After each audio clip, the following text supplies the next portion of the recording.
নমস্কার, raise of light YouTube চ্যানেলে আপনাদের স্বাগত। আজ শুনছেন অভিজিৎ তরফদারের লেখা এক অনন্য সুন্দর গল্প, সহযাত্রী। গল্প পাঠে আমি সুদীপ্ত। নীলখামে গোলাপি চিঠি, ভালোবাসার কুহুরব, কবির কবিতা, গালিবের গজল। ঝকঝকে সেন্টার টেবিল, ফুলদানিতে উথলে ওঠা সাদা ফুল, ওগুলো কাগজের। বাহারি আলো শেড, দেয়ালে গণেশ পাইন, আসল নয়, প্রিন্ট। টেবিলে পেপারওয়েট চাপা দেওয়া নীলখাম। প্রেমপত্র? ভুল। নিষিদ্ধ মাদক, এক প্যাকেট জাল নোট অথবা আরডিএক্স বোঝাই ব্রিফকেস। 3000 ভোল্ট, ছুলেই মৃত্যু। দরজা খুলেই সরে গিয়েছিল অপর্ণা। শব্দহীন দেওয়ালে হাত রেখে জুতোর ফিতে খুলতে খুলতে চোখ গেল চিঠিটার দিকে। চোখ সরিয়ে নিলাম। চিঠি, অপর্ণা, পিউ ইত্যাদি কোনো কিছুর দিকে আর একবারও না তাকিয়ে তাড়াতাড়ি বাথরুমে ঢুকে গেলাম। শাওয়ার খুলে শরীরটা নিচে গুজে দিতে দিতে হ্যাঙ্গারে চোখ বোলালাম। না, পাজামা পাঞ্জাবি রাখেনি অপর্ণা। ব্যাটেল ফ্রন্ট 1, ইগনোর করতে হবে এই সমস্ত। উপেক্ষা, যেন কিছুই দেখিনি। টাওয়েলটা ঝোলানো আছে, ভুল করেই হয়তো। স্নান সেরে টাওয়েল জড়িয়ে বেডরুমে ঢুকে পাজামা পরে বাইরে এসে দেখলাম অপর্ণা টেবিলে খাবার সাজিয়ে ফেলেছে। পাঞ্জাবি চড়াইনি। খোলা বুকে অপর্ণার পছন্দের ট্যালকামের সুবাস। আমার প্রথম সন্ধি প্রস্তাব। অপর্ণা অগ্রাহ্য করল। চেয়ারে বসতে বসতেই শুনলাম অপর্ণা বলছে, পরীক্ষার গার্ড ছিল, দাঁড়িয়ে দাঁড়িয়ে পা ব্যথা হয়ে গেছে, আমি শুতে যাচ্ছি। উত্তরের অপেক্ষা না করে ভেতরের ঘরে ঢুকে ঘুমের আলো জ্বালিয়ে দিল অপর্ণা। দরজাটা ভেজিয়ে দিল, চোখে আলো পড়ে যাতে ঘুমের ব্যাঘাত না হয়। বেড়ে দেওয়া খাবারের দিকে তাকালাম। কুমড়োর ঘ্যাঁট, উলভাতে আর কাটাপোনার ঝোল। Front number 2। গা গুলিয়ে উঠল, জিভের স্বাদ চলে গেল। নেড়ে ছেড়ে উঠে পড়লাম। হাত মুখ ধুয়ে ব্যালকনিতে গিয়ে বসলাম। পিউ ঘুমিয়ে পড়েছে। ওর ঘর অন্ধকার। বাইরের আলো নিভিয়ে দিতেই তারা শুদ্ধ আকাশটা কাছাকাছি এসে গেল। আর সিগারেটটা ধরানোর পর অপর্ণার পরিপাঠী সংসার দরজার আড়ালে চলে গেল। দোষটা পুরোপুরি আমার। গজগজ করেছিলাম, এই বয়সে একলা ভূতের মতো পড়ে থাকো। অত করে বললাম, ফোনের লাইনটাও নিতে গেলে না। নিয়ম করে চিঠিও যদি না লেখো। প্রসন্ন হেসেছিল মা। উদ্বেগটুকু তাড়িয়ে উপভোগ করতে করতে বলেছিল, তুই কি ভাবিস বলতো, পোস্ট অফিস কি এখানে? সেই ঘোষপাড়া অবধি ঠেঙিয়ে ঠেঙিয়ে যাওয়া। আজকাল চোখেও ভালো দেখি না, তার চেয়ে এই ভেস আছি। চিন্তা নেই, সবাইকে বলা আছে, মরে গেলে খবর ঠিকই পাবি। ঝাঁঝিয়ে উঠেছিলাম। দিনরাত খালি মরা মরা করো কেন? মরে গেলে তো চুকেই গেল। মরার আগেও অনেক কিছু থাকে। কোমর ভেঙে শুয়ে রইলে প্যারালিসিস, বাত, কবরটা পেলে যা হয় একটা ব্যবস্থা তো করতে পারি। মা যেন চিন্তায় পড়েছিল। তারপর দীর্ঘশ্বাস ফেলে বলেছিল, মৃত্যু নয় রে, রোগভোগকে ভয় পাই। ঠিক আছে, কয়েকটা পোস্টকার্ড দিয়ে যাস, সুযোগ পেলে 2 ছত্র লিখে রাখবো, কারো হাত দিয়ে পাঠিয়ে দেব, ফেলে দিয়ে আসবে। পোস্টকার্ড নয়, খামই দিয়ে এসেছিলাম 1 ডজন, সঙ্গে গোলাপি কাগজের রাইটিং প্যাড। খামে ডাক টিকিট সাঁটিয়ে ঠিকানা লিখে মার হাতে দিয়ে বলেছিলাম, চিন্তা নেই, শেষ হলে আবার দিয়ে যাব। তারপর থেকেই শুরু হয়েছে মার চিঠি লেখা। ঠিক নেই, হয়তো পরপর 2খানা চিঠি এলো, আবার 2-3 মাস কোনো খবর নেই। চিঠির ভাষা এইরকম, পলি ছোট কাকার অন্নপ্রাশন, সোনার হার দিব মনস্থ করিয়াছি। শান্তনুর বড় ছেলে বিদেশ যাইবে, খুব করিয়া ধরিয়াছে, আমি কিন্তু কথা দিয়াছি যথাসাধ্য সাহায্য করিব। চন্দ্রার শ্বশুরমশাই গুরুতর অসুস্থ, বাইপাসের কেস, লক্ষাধিক টাকার প্রয়োজন, আমার কাছে আসিয়াছিল। নিচে লেটার বক্সে চিঠি আসে, আমি কালেক্ট করি, পড়ে ছিঁড়ে ফেলে দিই। একবার লম্বা ট্যুরে বাইরে গেছি, অপর্ণার হাতে পড়ে গেল। অমন সুন্দর খাম, বয়সটা ভালনারেবল দেখি তো খুলে কার চিঠি। ফিরে আসতেই জিজ্ঞাসা করল, কত দিলে? প্রথমে ধরতে পারিনি, অবাক হয়ে বলেছিলাম, কাকে, কি ব্যাপার? অপর্ণা মুখ বেঁকিয়েছিল। ন্যাকা, তোমার মার কথা বলছি, কত দিলে? 500। না ভোরকে মিথ্যে কথাটা বলতে পেরে বেশ তৃপ্তি হয়েছিল, কিন্তু অপর্ণার মুখ দেখে মনে হলো ও বিশ্বাস করেনি। আগের মাসেই ওর বোনের ম্যারেজ অ্যানিভার্সারিতে একটা প্রেজেন্টেশন কিনবে বলে টাকা চেয়েছিল। খুব সিরিয়াস মুখ করে বলেছিলাম, ক্যালকুলেশনে ভুল হয়েছিল, এ মাসের মধ্যেই ইনকাম ট্যাক্সে 1010 জমা না দিলেই নয়। কিছু মনে করো না প্লিজ। এখন 500 কোথা থেকে বেরুলো জিজ্ঞেস করতেই পারত। জিজ্ঞেস যে করলো না তার একটাই কারণ, আরো বড় সড়ো স্ক্যাম হাতে নাতে ধরবে বলে ছিপ ফেলে বসে রইল। তারপর থেকে মার চিঠি এলে আমি খুলি, কিন্তু অপর্ণার মুখ দেখে বুঝতে পারি চিঠির ভাষা ওর মুখস্থ। সভ্যতার নিয়ম অনুযায়ী অবশ্য আমরা দুজনেই সীমান্তে অস্ত্রসজ্জা করেও যুদ্ধটা স্থগিত রেখে দিই। টায়ার্ড ছিলাম, সিগারেটটা শেষ করে আর বসে থাকতে পারলাম না, শুতেই চোখ জড়িয়ে গেল। যুদ্ধটা সকালেই শুরু হয়ে গেল। ব্রেকফাস্টের টেবিলে পিউ গুটি গুটি পাশে এসে দাঁড়ালো। সামার ভ্যাকেশনে স্কুল থেকে এক্সকারশনে নিয়ে যাচ্ছে, দেরাদুন মুসৌরি। এই উইকের মধ্যেই টাকাটা জমা দিতে হবে। কবে দেবে? কত? 5000। ডিম সেদ্ধটা গলায় আটকে গিয়েছিল, জল দিয়ে নামিয়ে নিলাম। 5000? মাকে বলেছিস? হ্যাঁ, মা বলেছে 3টে বিয়ে আছে এই মাসে, প্রেজেন্টেশন কিনতে হবে, তাই দিতে পারবে না। কবে নেব বাবা? ম্যাম খুব প্রেশার ক্রিয়েট করছে। হঠাৎই মেজাজ গরম হয়ে গেল। অপর্ণা যে আড়ালেই আছে, যথাসময়ে আত্মপ্রকাশ করবে, না বুঝে বলে ফেললাম, স্কুলের এক্সকারশন, তাতে 5000? জুলুম নাকি? কম্পালসারি না অপশনাল? অপশনাল হলে বলে দে, যাব না। পিউ শুরু করেছিল ক্লাস 8 অবধি 39 থেকে 5000। অপর্ণা এসে স্টিয়ারিংটা পিওর হাত থেকে কেড়ে নিল। অপশনালি যদি হয়, ওর অপশন কি সবসময় না হবে? আগেরবার সবাই সাউথ ইন্ডিয়া গেল, অসুখের বাহানায় ওকে আটকে রাখলাম। তাই নিয়ে প্যারেন্টস টিচার মিটিংয়ে, যাকে 5000 আজকাল বাজারে এমন কিছু এক্সট্রাঅর্ডিনারি মনে হচ্ছে না আমার। প্রত্যেক মাসে কোনো না কোনো ছুতোই টাকা চাওয়া। আগের মাসে ফেস্ট, তার আগের মাসে স্পোর্টস, কখনো 1000, কখনো 2000। আমি কি টাকার গাছ? এটার জন্যই অপেক্ষা করছিল অপর্ণা। ছুটে গিয়ে খামটা টেবিলের ওপর থেকে তুলে আনলো, তখনও না খোলা। নাকের সামনে নাচাতে নাচাতে বলল, গাছ নয় তাহলে এটা কি? তোমাকে ঝাঁকালেই যে টাকা বেরোয়, সেটা কি মিথ্যা? মায়ের বেলা গৌরী সেন, আর মেয়ে চাইলেই তুমি নাঙ্গা ফকির? অসহায়ের মতো তাকাই মেয়ে ও মায়ের দিকে। কোথাও এতটুকু করুণা নেই, কারো চোখে সহানুভূতির লেশ মাত্র নেই। তলানি চাটুকু গলায় ঢেলে উঠে পড়লাম। অনন্ত বলছিল এবারে ফলন কম, 3000-এর বেশি দিতে পারবে না। বলো কি, অতগুলো আম গাছ, মাত্র 3000? এ তো পুকুর চুরি। চুরি তো চুরি, আমার কী বা করার আছে বলো? ও জানে আমার হয়ে বলার কেউ নেই। সবকটা গাছ খালি করে পেরে নিয়ে গেলেও আমাকে চুপ করে থাকতে হবে। অত কথার কি আছে? এসেছি যখন আজই অন্য কাউকে ঠিক করে যাচ্ছি। থাক থাক, একদিনের জন্য এসে গোলমাল পাকিয়ে যেতে হবে না। অন্য কেউ নেই, থাকলেও কেউ আসবে না। অনন্ত এখন কে জানিস? অনন্তবাবু। রেল লাইনের ধারের বাজারটা ওর এলাকা, ও ছেলেরাই তোলা আদায় করে।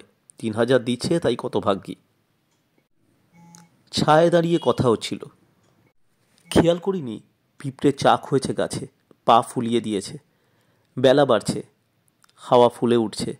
মাকে বললাম, চলো ভেতরে গিয়ে বসি। পেছনের ইটখোলা পুকুরে মাছ ছেড়েছিল। মাছগুলো 1.5 কেজি 2 কেজি পর্যন্ত হয়েছিল। রাতের অন্ধকারে জাল ফেলে কারা সমস্ত তুলে নিয়ে গেল। পুকুর ধারে সারি সারি নারকুল গাছ। পাড়ার ছেলেরা পেরে নিয়ে যাওয়ার সময় মুখোমুখি পড়ে গেলে 1-8খানা দিয়ে যায়। হনুমানের উপদ্রব, পেঁপে গাছে একটাও পেঁপে রাখার উপায় নেই। গন্ধরাজ লেবুর গাছ ছিল, পাতে লেবু না হলে বাবার খাওয়াই হতো না। রেগে মেগে সেটাও কাটিয়ে দিল। সূর্যাস্ত আর মার মাঝখানে মাথা তুলছে কয়েকটা গাছ, কামিনী, রঙ্গন, বকুল, মার লাগানো। এখন ওরাই মার সংসার। ফুল ফোটে? ফোটে না আবার? মার চোখে প্রশ্রয়। রাত পুরোবার আগেই সব এসে হাজির হয়, চুপি চুপি। ভাবে আমি টের পাই না। আগে থেকে বুড়ো কেউ বাদ নেই। বউঝিরাও আসে, হাতে লম্বা লম্বা আকশি। সকালবেলায় গাছতলায় গেলে দেখবি একটা পাপড়িও পড়ে নেই। দেখো, ওগুলো আবার কাটিয়ে দিও না রাগ করে। না রে বাবা না, ফুল সেজে হাত দিয়েই নাও, পৌঁছবে তো সেই ভগবানেরই পায়ে। নিক না, কত নিবি নে। গাছ ফাঁকা করে ফুল পেরে নিয়ে যায়। ভোর না হতেই গাছ আবার ফুলে ফুলে সেজে যেমনটি তেমন। ফুলের কথা বলছিল মা। বসেছিও একটা পদ্ম ফুলের ওপর, ফুল আঁকা আসন। এই আসনটায় আমার বরাবরের লোভ, মাও এটাই পেতে দেয়। হাঁটু ভাঁজ করে বেশিক্ষণ বসতে কষ্ট হয়, পা ব্যথা করে। মাকে বলা যায় না, পা বদলে বদলে বসি। কাঁসার থালায় চূড়া করে বাড়া ভাত, বাটিতে ছোলার ডাল, বেগুন ভাজা, বাটা মাছের ঝাল, মৌরলা মাছের অম্বল। সপ্তাহে একদিন বাজার করায় মা, আমি আসবো বলে আনিয়েছে। পাশে মিনি থাবা গেড়ে বসে আছে, ভদ্র, মা ট্রেনিং। খাওয়া শেষ না হলে মুখ বাড়ায় না। লোডশেডিং হাত পাখা নিয়ে হাওয়া করছিল মা, বারণ শুনছিল না। বলল, দাশুকে ডেকেছিলাম। কোন দাশু? কলের মিস্ত্রি, পাঁচুর মেঝো ভাই, তোর মনে নেই? হঠাৎ দাশুকে কেন? আর বলিস না, একদিন রাতে বাথরুমে যাচ্ছিলাম, ঝাঁটাটা রাস্তায় পড়েছিল, দেখতে পাইনি। আছাড় খেয়ে রক্তারক্তি কাণ্ড। বাথরুমটা ঘরের লাগোয়া নয়, বারান্দা দিয়ে হেঁটে উঠোনের এক কোণায় যেতে হয়। কবে থেকে বলছি একটা অ্যাটাচড বাথ বানিয়ে নাও, কথাটা কানে নিলে তো। তখন বয়স অল্প ছিল, রক্তের তেজ ছিল, গা করিনি। এখন চোখে ভালো দেখি না, তাছাড়া একা মানুষ, ভয় ভয় করে। তা এবার ঠেকায় পড়ে দাশুকে খবর দিলাম। দাশু দেখে শুনে বলল, মাসিমা, যেমন তেমন করে করলেও ফিটিংস দিয়ে 1010-12 কমে হবে না। ভেবে দেখুন, খবর দিলে মালপত্র নিজেই এনে বসিয়ে দিয়ে যাব, চিন্তা করতে হবে না। চুপ করে আছি দেখে মা প্রসঙ্গ বদলালো। পুকুর, আম গাছ, বাগান কিছুই আর রাখা যাচ্ছে না। 50,000 অবধি দর পেয়েছি, বেচেই দিতে হবে শেষ পর্যন্ত। 50,000? স্টেশনের ধারে এই জায়গাটার দাম জানো?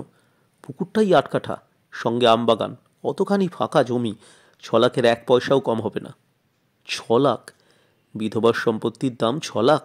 হাসালি, কাত হয়ে পড়ার অপেক্ষা, শেয়ালের শকুনে ছিঁড়ে খাবে। ঠিক এইখানেই এসে কথা শেষ হয়ে যায় আমাদের। এরপরেই যে কথাটা শুরু হওয়া উচিত সেটাই আমি বলি মনে মনে। একলা পড়ে আছো কেন মা? আমার কাছে গিয়ে থাকলেই তো পারো। কথাগুলো মা ঠিকই শুনতে পায় বলেই জবাব দেয় না। জবাব দেয় না বলেই জবাবটা এত তীব্রভাবে ফিরে আসে আমার কাছে। দুপুরে বাবার খাটে শুয়েছিলাম, সারা দুপুর এপাশ ওপাশ করেছি। ভেবেছি মাকে বলা দরকার, মাকে বোঝানো উচিত। আমার দায়িত্ব, বাবা হিসাবে আমার কর্তব্য। কয়েকটা নারকোল, গোটা চারেক পেয়ারা, একটা মানকচু ঝোলায় ভরে দিচ্ছিল মা। মাকে বললাম, পিউর মাধ্যমিক এসে গেল। হাসিতে মার মুখের ছায়া কেটে গেল। বলল, কতদিন দেখি না দিদিভাইকে, শুনেছি খুব মিষ্টি হয়েছে। পরের বার যখন আসবি একটা ছবি আনসিস সঙ্গ করে। ঢোক গিললাম, কথাগুলো এখনই না বলে হারিয়ে যাবে। মাধ্যমিকের পর উচ্চ মাধ্যমিক, অপর্ণার ইচ্ছা সায়েন্স, তারপরে জয়েন্ট এন্ট্রান্স, IIT, ডাক্তারি না হলে ইঞ্জিনিয়ারিং, কলকাতা না হলে ব্যাঙ্গালোর। আমাদের দিন আর নেই মা, একটা র্যাট রেস, হাড্ডাহাড্ডি লড়াই। সবাই চেষ্টা করছে, 1000টা coaching centre, correspondence course, chance পেলেও বিশাল খরচ। বাবা হিসাবে আমাকেও তো একটা দায়িত্ব নিতেই হয়। কী বা রোজগার করি বলো? তুমি একটু বোঝার চেষ্টা করো মা। কথা থামিয়ে আমার মুখের দিকে তাকিয়েছিল মা। একটা দীর্ঘশ্বাস ফেলে ঝোলাটা হাতে দিয়ে বলল, সাবধানে যাস, দেখে শুনে রেল লাইন পার হোস, গিয়ে চিঠি দিস।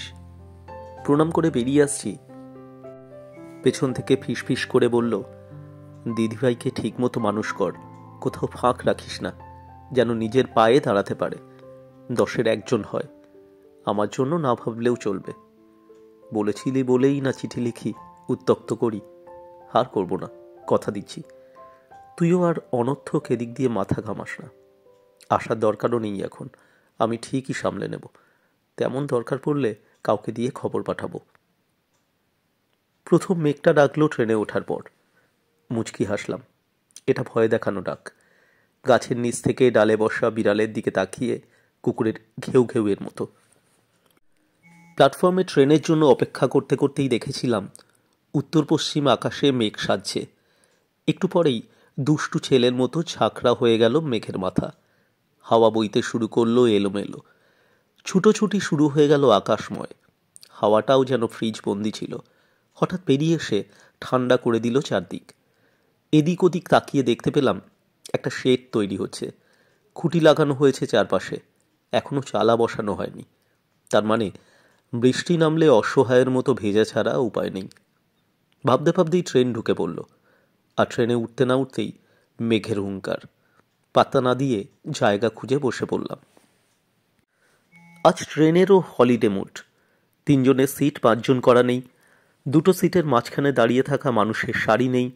ভিড়ের মধ্যে ঝাঁকা ছুড়ে দেওয়া ভেন্ডার নেই। এমনকি মানুষে মানুষের ঘর্ষণে তৈরি কথার উত্তাপও নেই। সমাহিত ট্রেনের কম্পার্টমেন্ট, বিয়েবাড়ির সাজগোজ, মেলা দেখতে যাবার আগ্রহ, 1-2টি হকারের বিনীত নিবেদন এবং ছুটির বিকেলের আলস্য বয়ে এক স্টেশন থেকে অন্য স্টেশনে গড়িয়ে গড়িয়ে চলেছে। আলস্য এক সংক্রামক ব্যাধি। চারপাশে পরিব্যাপ্ত নির্লিপ্ত প্রশান্তি কখন আমার মধ্যেও ঢুকে পড়েছে টের পাইনি। ধর্মর করে উঠে পড়ে বুঝতে পারলাম ঘুমিয়ে পড়েছিলাম। ট্রেনটা মৃগীরুগীর মতো থরথর করে কাঁপছে। ভূমিকম্প? বাইরে তাকালাম। আকাশটা যেন নেমে এসেছে নিচে। গাছের মাথায় জমে আছে ঝুলের মতো ঘন কালো মেঘ। ধুলোর পর্দার আড়ালে ডুবে গেছে ধান ক্ষেত। ছোট বড় সমস্ত গাছ হাজার চেষ্টাতেও ফল ফুল পাতা কিছুই ধরে রাখতে পারছে না। একটা প্রবল ঘূর্ণি সবকিছু তার পেটের মধ্যে টেনে নিয়ে উড়ে যাচ্ছে দূরে। সঙ্গে গুমগুম শব্দ, যেন মাটির নিচে কোথাও বিস্ফোরণ হচ্ছে। দমকা হাওয়া ডান দিক থেকে ঢুকছে হু হু করে। ট্রেন ফুঁড়ে চলে যাচ্ছে বাঁদিকের জানলা দিয়ে বাইরে। 2-1 জন উঠে জানলা বন্ধ করতে গেল। বাকিরা হাঁ হাঁ করে উঠল, খবরদার, ঝড়ের মধ্যে জানলা বন্ধ করবেন না, ট্রেন উল্টে যাবে। স্পিড কমাতে কমাতে ট্রেনটা একসময় থেমে গিয়েছিল। ঝড়ের তীব্রতা একটু কমলে আবার নড়ে চড়ে চলতে শুরু করলো। একটা স্টেশন এলো। 2-1 জন নামলো, উঠলও কেউ কেউ। তারপরেই শুরু হলো বৃষ্টি। আর তখনই বুঝতে পারলাম ট্রেনের কম্পার্টমেন্টের চেয়ে প্ল্যাটফর্ম ছিল অনেক নিরাপদ। কোথাও না কোথাও দাঁড়াবার জায়গা ঠিকই জুটে যেত। না হলে দূরে স্টেশন মাস্টারের অফিস, টিকিট কাউন্টার, ছুটে বাড়িতেও ফিরে যাওয়া যেত। কতটুকুই বা দূর। এখানে দরজাগুলোর পাল্লা বন্ধ হয় না। 2টো বাদে কোনো জানলাতেই শাসি নেই। গুটি কয়েক যাত্রী ছোটাছুটি করে বন্ধ জানলা দুটোর কাছে বসে আত্মপ্রসাদের হাসি হাসল। যাক, এখানে ছাট আসবে না। কয়েক মিনিটের মধ্যে হাসি মুছে গেল।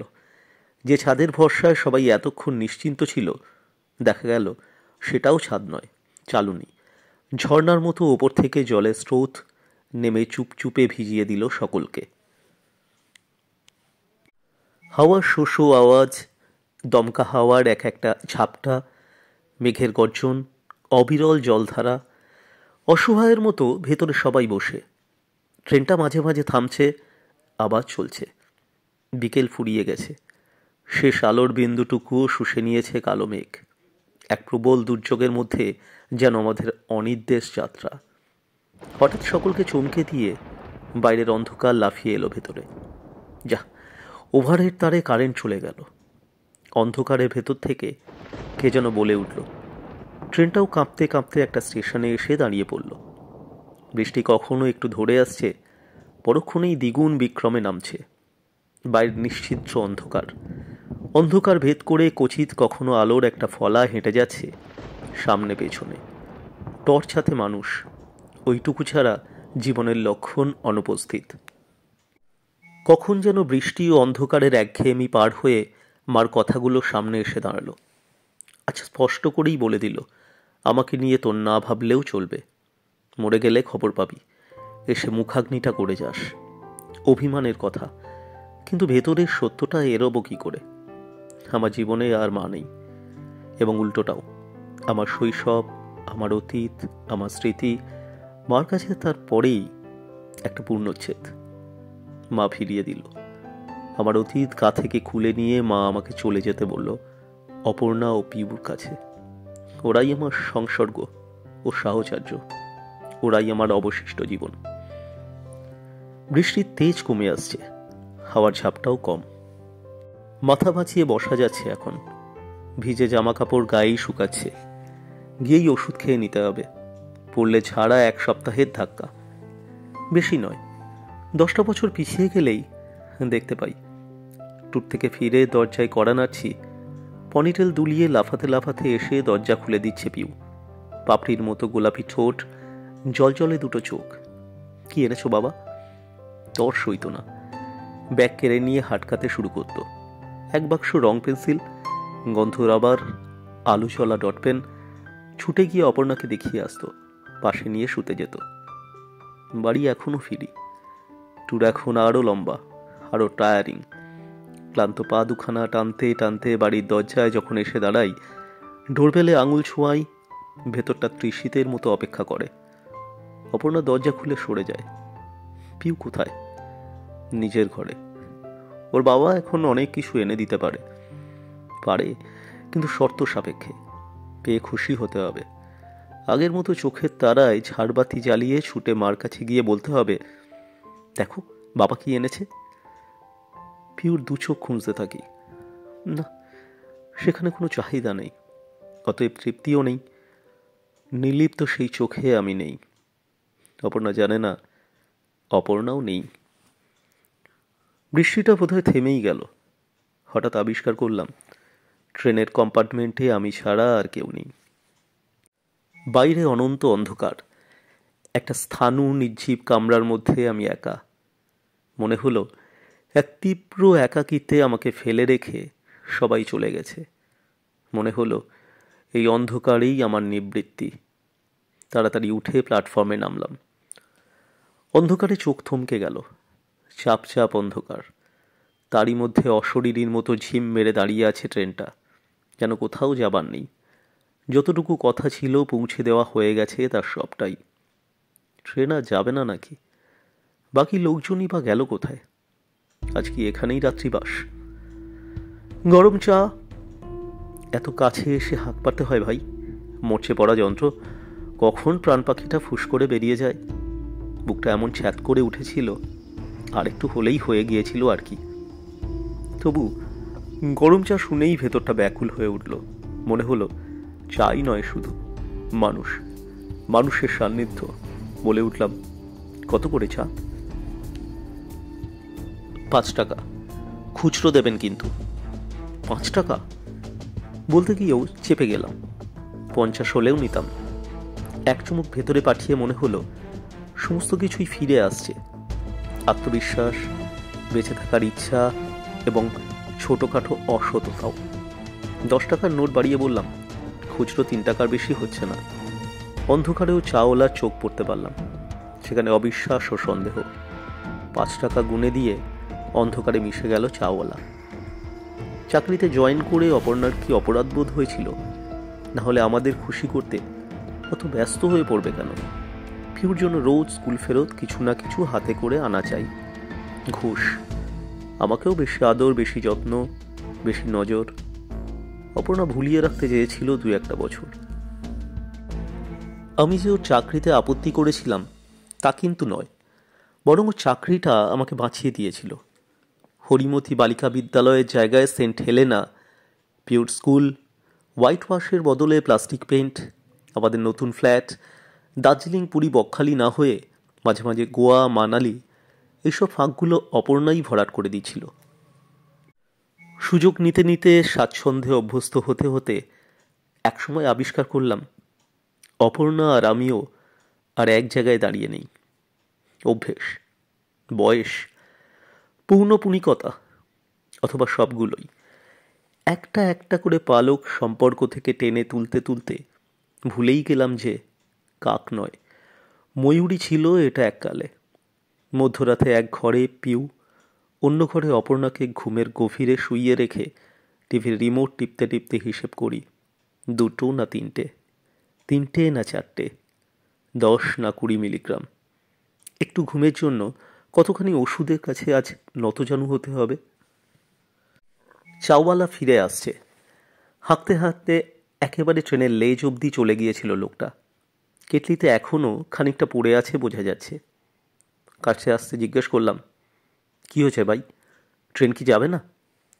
জবাব না দিয়েই চলে যাচ্ছিল। পেছন থেকে ডাকলাম, আর একবার চা হবে? ফিরে এলো। চায়ের ভাঁড় এগিয়ে দিয়ে বলল, ওপরের তারে গাছ পড়ে গেছে, সব গাড়ি বন্ধ। কি হবে তাহলে? সারা রাত এইখানে অন্ধকারের মধ্যে। গলায় নিষ্পৃহতা ঢেলে চাওলা জবাব দিল, খবর পেয়ে সারাই গাড়ি আসবে, গাছ সরাবে, লাইন টেস্ট করবে, তারপর গাড়ি ছাড়বে। সামনেও পর গাড়ি দাঁড়িয়ে আছে। সর্বনাশ, সে তো বহুক্ষণের ব্যাপার। কপাল ভালো থাকলে 2-3 ঘন্টা, আবার তেমন হলে। এবারে খুচরো দেবেন তো? পকেট হাতড়ে পয়সা বের করতে করতে থেমে গেলাম।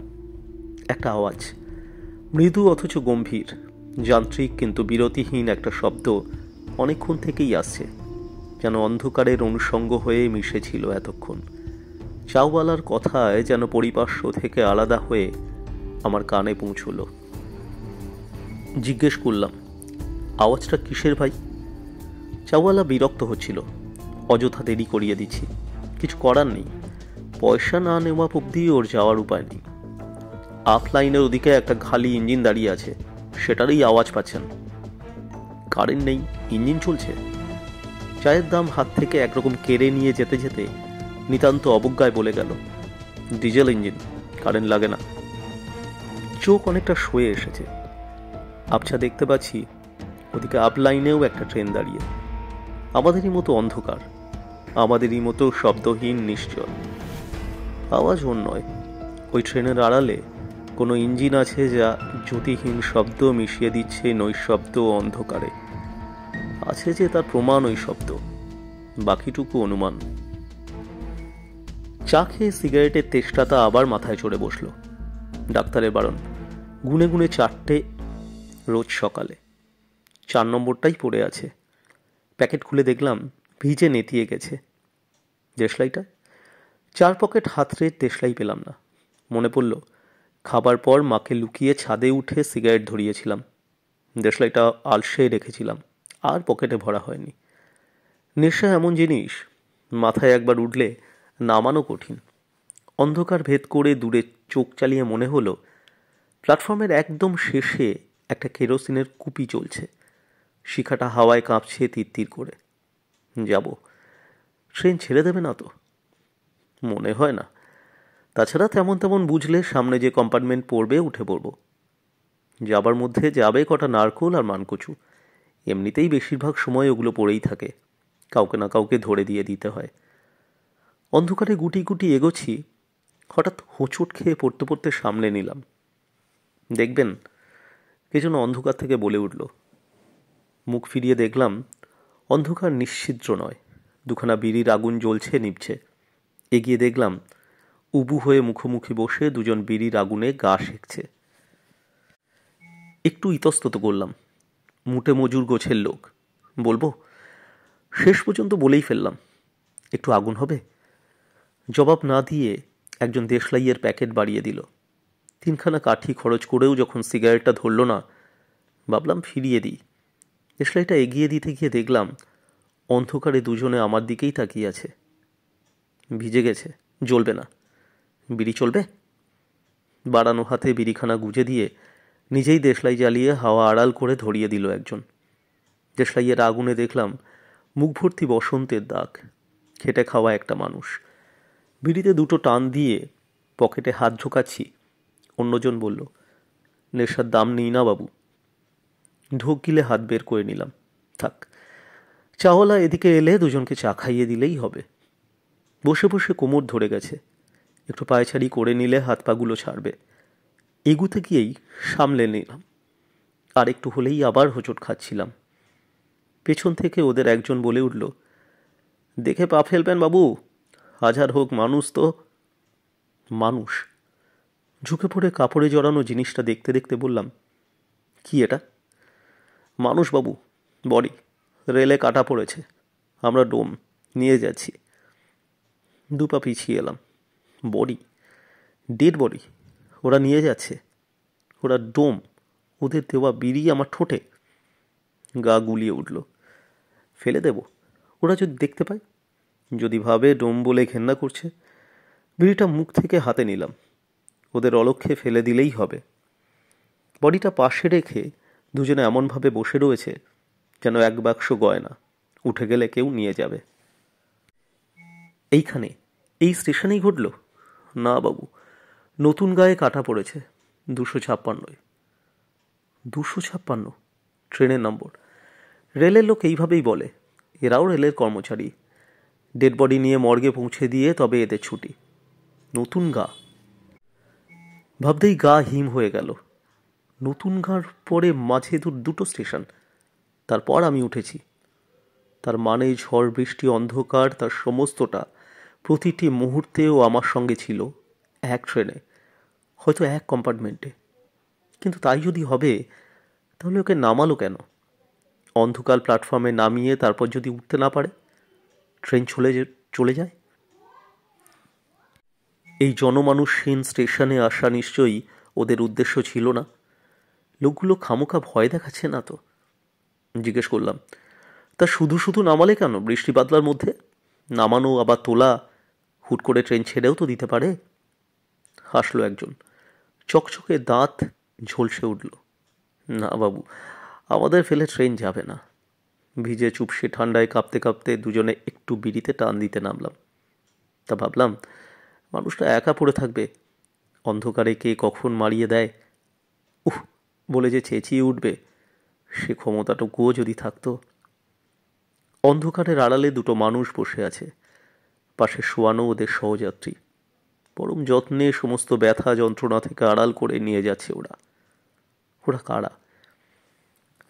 আমাদের টুকরো টুকরো কথার পেছনে যেন চাপা পড়েছিল। হঠাৎ চাপা গোঙানির মতো সেই আওয়াজ দাঁড়িয়ে থাকা ট্রেনের অবয়ব ডিঙিয়ে উঠে এলো। ইঞ্জিনের আওয়াজ। চাওয়ালা বলে গেল, ইঞ্জিন কি দেখতে পেয়েছে? হো না। অথচ এই অপার্থিব অন্ধকারের সঙ্গে মিশে থাকা ক্ষীণ ওই আওয়াজকেও চেনে। ও জানে রেল লাইনের ওপারেই ও আছে, দাঁড়িয়ে থাকা ট্রেনের আড়ালে, স্থির কিন্তু অমোঘ। দৃষ্টি ফিরিয়ে আনলাম সামনে। কাপড়ে জড়ানো ও পড়ে রয়েছে। ওকে কি দেখা যাচ্ছে? খণ্ড বিখণ্ড অঙ্গ প্রত্যঙ্গ নিয়ে ও কি সামনে এসে দাঁড়িয়েছে? শবদেহের পুঁতি গন্ধে কি ভরে গেছে চারিধার?